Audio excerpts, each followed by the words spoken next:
부모님 말 잘 듣고 공부 열심히 하면서 별탈 없이 학창시절 지내왔고 그 덕분에 좋은 직장도 가질 수 있게 되었습니다. 다만 생각보다 인생이 평탄하게 흘러가다 보니까 좀 지루하더라고요. 그때 제 인생을 180도 뒤집은 여자가 나타났습니다. 그 여자가 제 아내였어요. 솔직하게 말하는 건데 그동안 공부나 자기 개발에만 집중하기도 했고 남들보다 눈이 좀 많이 높은 편이었기 때문에 아내를 만나기 전까지 제대로 된 연애는 해본 적이 없었어요. 제가 해외 출장이 있어 미국행 비행기를 타고 있던 중에 아내를 만나게 되었는데 아내는 그 비행기의 스튜어디스였습니다.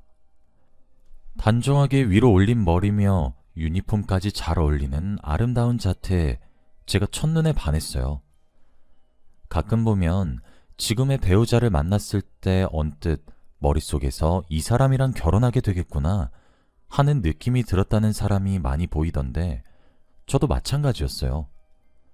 아내를 처음 보자마자 제대로 된 연애 경험도 없었던 제 머릿속에서 이 사람이다.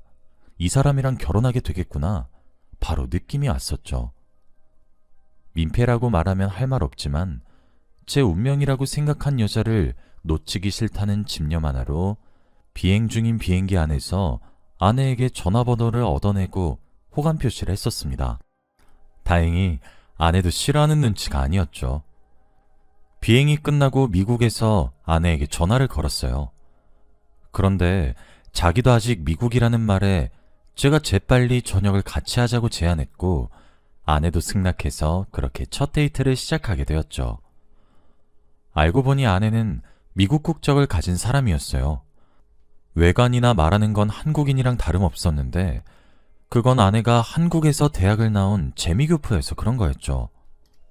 아내 말로는 정말 스튜어디스가 되고 싶었는데 인종차별도 있었고 미국인에 비하면 키가 작아서 일부러 한국에까지 와서 대학을 다니게 된 거였다고 하더군요.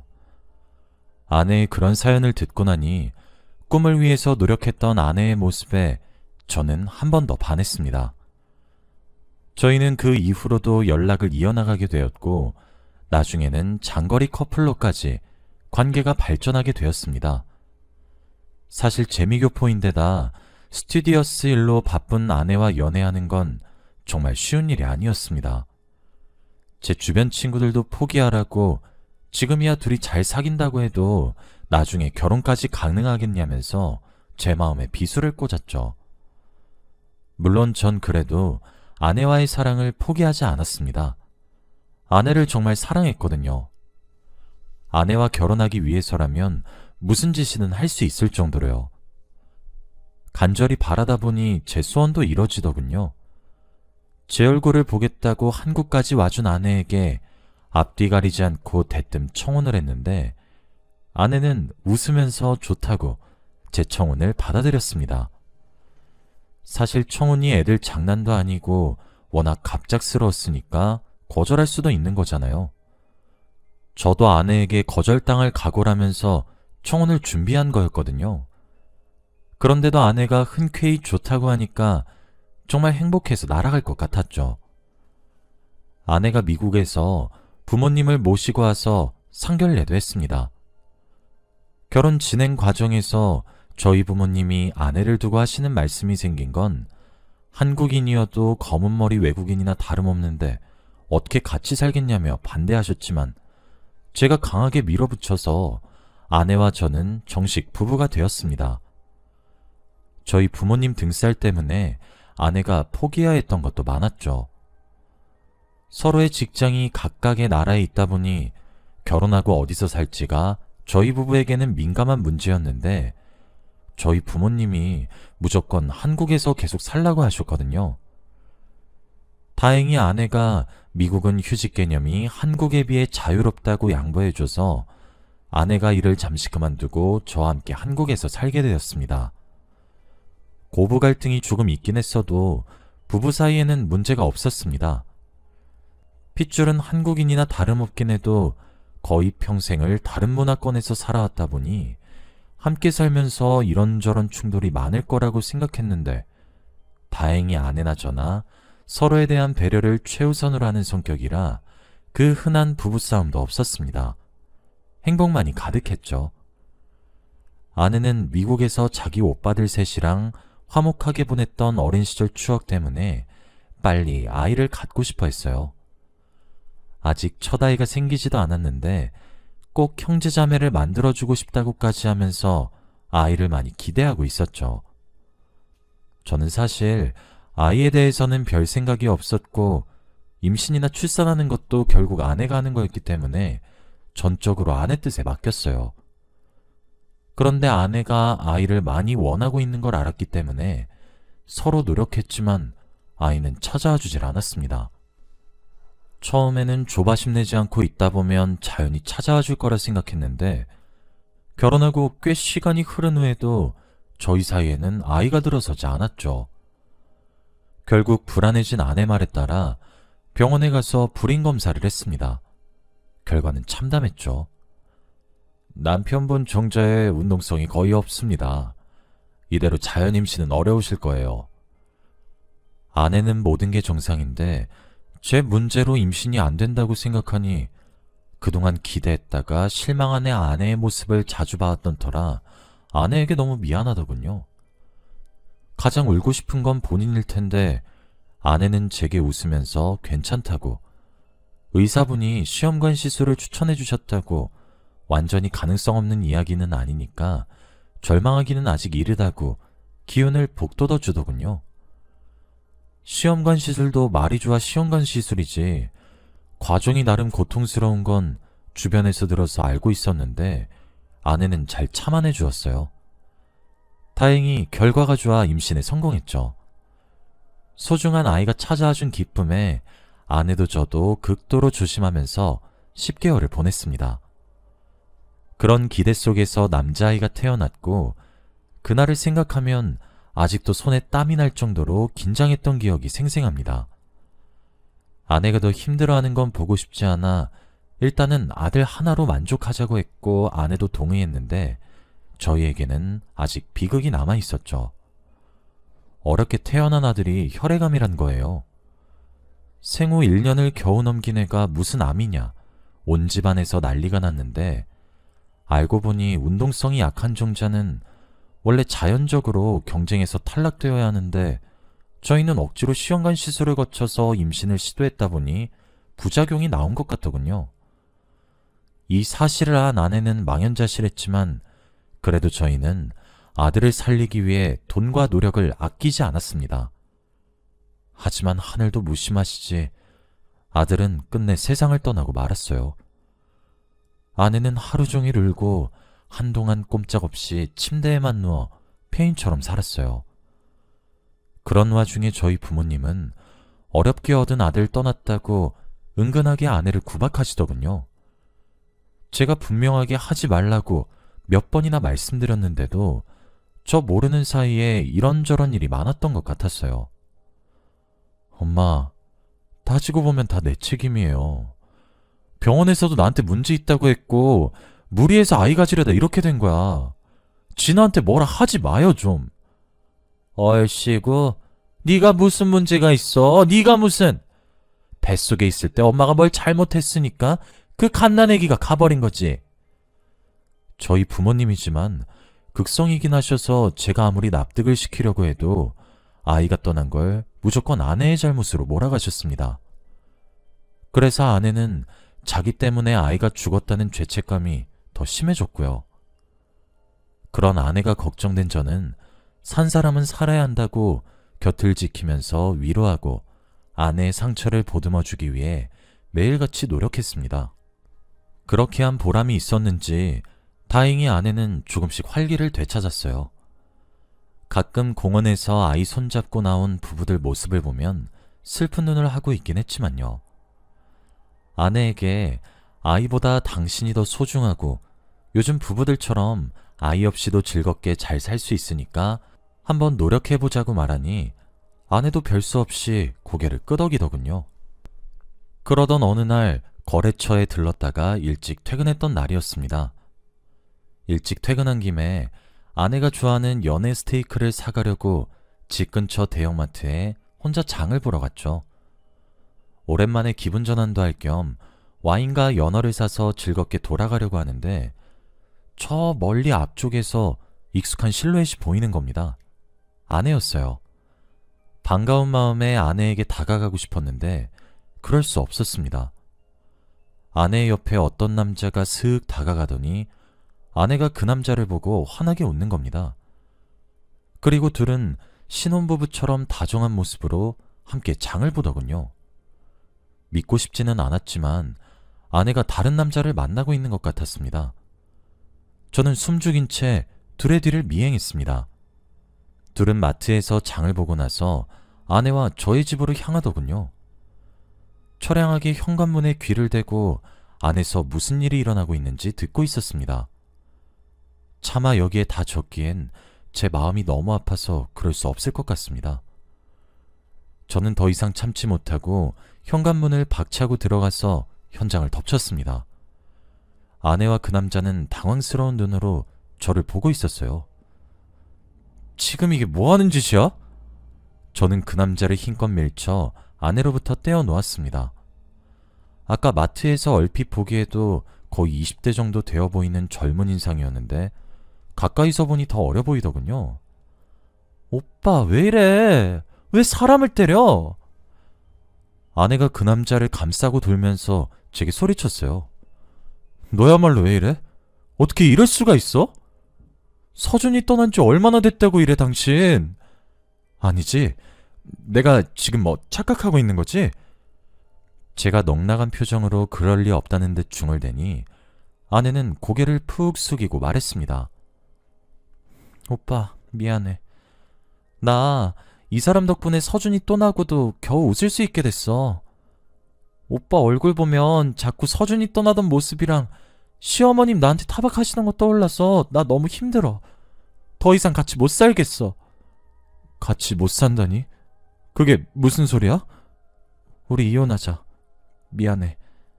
기어코 아내의 입에서 이혼하자는 소리가 나오더군요. 제 혼이 빠져나간 사이에 그 남자는 어느새 집을 빠져나간 지 오래고 아내와 저만 조용한 방 안에 가만히 있었습니다. 아내를 너무 사랑했기에 처음에는 당연히 이혼할 수 없다는 입장이었어요. 외도 사실을 눈 감아주는 한이 있더라도 이혼하는 건 싫었어요. 그런데 매일 퇴근하고 집에 돌아와도 이게 사람 사는 집인가 싶을 정도로 차가운 기류가 흐르는데 이렇게는 도저히 같이 살 수 없겠더라고요. 결국은 법원에 가서 이혼 서류에 도장을 찍었습니다. 이미 끝난 마당에 위자료니 뭐니 해서 질질 끌고 싶지 않았어요. 아내도 저도 마지막에 울면서 헤어졌어요. 그 후로 저는 들려오는 아내의 소식도 일부러 피하고 제 일에만 집중하며 살았습니다. 당연히 그 어린 상간남을 계속 만날 줄 알았던 아내는 얼마 지나지 않아 다시 미국으로 돌아갔다는 소식을 마지막으로 어떻게 사는지 알 수 없게 됐죠. 같은 나라에 사는 것도 아니고 아예 미국으로 돌아가 버렸으니 앞으로 다시 만날 일은 없겠구나 괜히 슬퍼지더군요. 어쨌든 아내는 제가 인생에서 제일 사랑한 여자였으니까요. 어머니는 제가 이혼한 걸 아시고 차라리 잘 됐다면서 그렇지 않아도 어리숙한 외국인 며느리 마음에 안 들었는데 이참에 새 장가나 가라고 하시더군요. 아내가 바람피고 이혼하자고 했던 이유 중에는 저희 어머니가 지속적으로 스트레스 줬던 것도 무시 못할 수준이었기 때문에 저는 재혼 생각 없다고 단호하게 말하고 한동안 혼자 지냈어요. 어머니는 하루라도 젊을 때 빨리 새 사람 만나야 한다면서 저 몰래 선자리를 잡으면서 닥달하셨지만 무시했어요. 솔직하게 말하면 아내를 아직 완전히 지우지 못한 상태였거든요. 그러던 차에 어떤 여자를 만나게 되었습니다. 퇴근하고 집에 가면 혼자 적적하고 심심해서 자주 바에 들렀는데 거기서 만난 사람이었어요. 그 여자도 혼자 술 마시는 게 취미라 자주 온다고 했죠.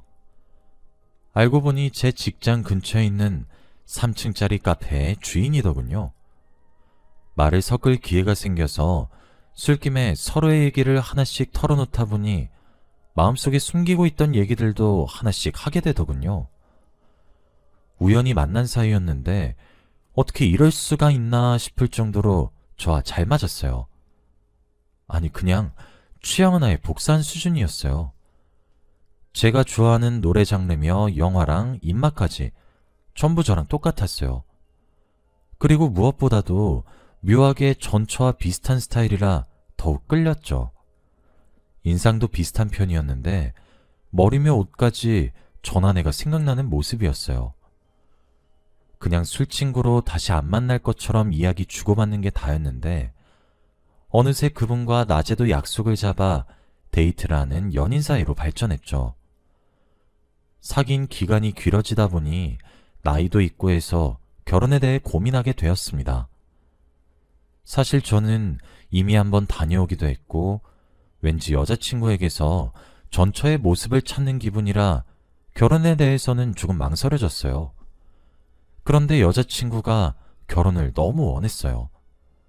게다가 하루는 여자친구와 점심을 먹다가 우연히 저희 부모님을 마주친 적이 있었는데 까칠하신 성격인 저희 어머니가 여자친구를 너무 좋아하시는 거예요. 여자친구도 저희 어머니 첫인상이 좀 세서 그러기 쉽지 않았을 텐데 엄청 살갑게 대하고 예의도 바르게 행동했고요. 그동안 전한에는 어머니와 갈등이 있어서 저까지 마음이 편치 않았는데 여자친구는 그럴 걱정은 없겠다 싶어서 진지하게 결혼해도 괜찮지 않을까 생각했습니다. 어머니도 여자친구라면 무조건 찬성이라고 하셨고요. 저도 평생 전처의 그늘에서 살 수만은 없다고 생각해서 여자친구에게 청혼했습니다. 여자친구는 날아갈 듯 기뻐하며 좋다고 했죠. 약혼 사실을 알게 된 저희 부모님도 축하한다면서 기왕할 거 미룰 거 없다고 결혼을 급하게 진행시키셨습니다. 그러다 저희가 만난 지 1년째 되는 기념일이 돼서 여자친구에게 선물을 하려 백화점 명품관을 들렀던 날이었습니다. 선물을 사고 명품관을 나오는데 너무 익숙한 사람이 제 눈앞을 지나가는 거예요.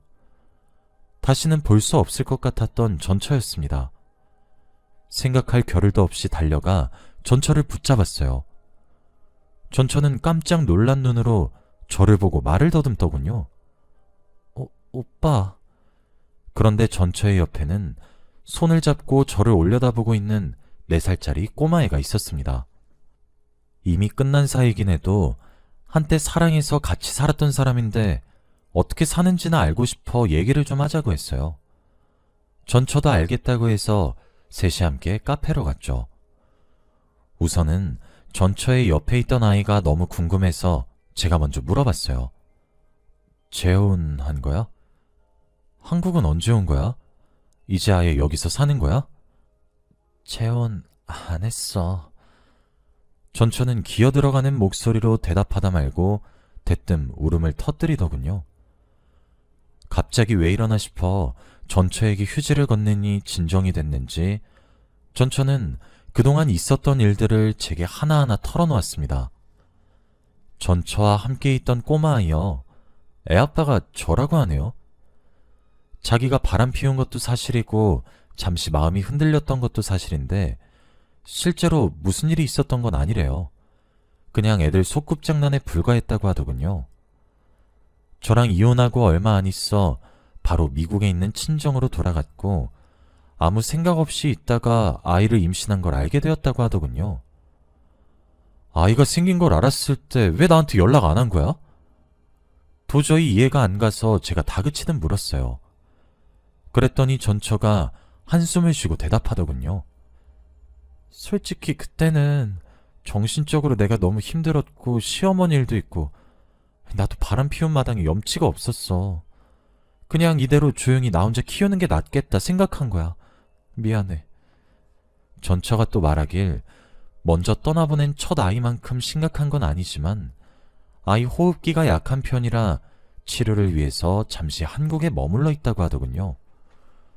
너무 충격적인 사실을 한꺼번에 알게 되어 머리가 어지러웠어요. 맞은편에 앉아있는 아이가 제 아이라는 걸 머리로 받아들이기 힘들었죠. 그런 와중에도 아이 생긴 게 제 어렸을 적 모습을 꼭 빼다 박아서 말로 표현하기 어려운 복잡한 감정이 들었습니다. 전처는 눈물을 뚝뚝 흘리면서 계속 미안하다고 제게 말하더군요. 그러면서 사실은 이혼하고 아이 혼자 키우면서 제가 많이 보고 싶었다고 고백했습니다. 그때는 일단 내가 살고 보자 하는 심정으로 도망쳤지만 아직까지 절 많이 사랑하고 있다고 하더군요. 전처의 말을 들으니 어쩔 줄 모르겠더군요. 저도 전처에 대한 마음을 아직 완전히 지운 건 아니었지만 앞으로는 지우고 살려고 지금 여자친구와의 결혼을 결심한 상태였잖아요. 당장은 답이 안 나오는 문제일 것 같아서 전처의 연락처를 받은 후 나중에 다시 만나서 또 얘기하자 하고 집으로 돌아왔습니다. 그리고 가만 생각해보니 전처에게 돌아가고 말고를 떠나서 여자친구에게 제게 숨겨진 아들이 있다는 사실을 알려야겠다고 생각했어요. 이대로 여자친구와 결혼하게 되면 여자친구는 제가 애 딸린 사실을 모르고 결혼하게 되는 건데 그건 사기 결혼이나 다름없다는 생각이 들더군요. 결혼을 약속한 여자친구와 얼굴을 보고 진지하게 상의해야 할 일이라고 생각해 다소 늦은 시간이었지만 여자친구의 집으로 향했습니다. 저도 고지식한 면이 있어서 아무리 사귀고 있는 사람이라도 늦은 시간에 여자 집 함부로 가면 안 된다고 생각했고 연애 때도 그런 적이 없었는데 지금은 특수한 상황이니까 어쩔 수 없다 생각하여 급하게 여자친구의 집으로 갔죠.